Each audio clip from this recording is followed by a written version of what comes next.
Isang barangay tanod naman po sa Binalonan, Pangasinan ang nahulihan ng mataas na kalibre ng baril. Balitang hatid ni Jet Arceliana ng GMA Dagupan. Isang caliber .556 Armalite na karaniwang ginagamit ng Special Armed Forces ng Amerika na may kasama pang mahabang magazine na kargado ng 9 na bala, 6 na pulgadang silencer at isang red dot sight magnifier. Ito ang nasamsam na armas ng Binalonan Police sa tanod ng Barangay Santiago na si Raul Novida. Customized po ito, customized baby Armalite. Meron pa siyang customized front handler with bipod. Ayon sa pulis, may nagsumbong sa kanila tungkol sa pagdadala ni Novida ng mataas na kalibre ng baril. Nang puntahan nila ang tanod, hawak nga niyang armas.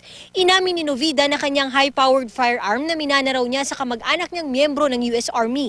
Ginagamit daw niya ito sa pagpapatrolya sa barangay. Nagrurubing ako, ma'am.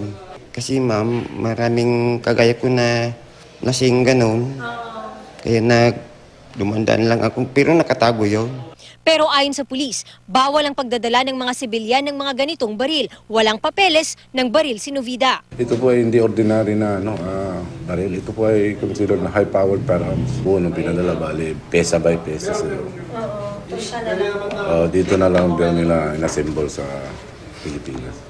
Inihahanda na ng pulisya ang reklamong isasampa laban sa tanod, kabilang ang paglabag sa election gun ban.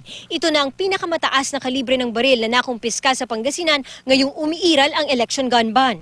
Mula dito sa Dagupan, Jet Arceliana, GMA News.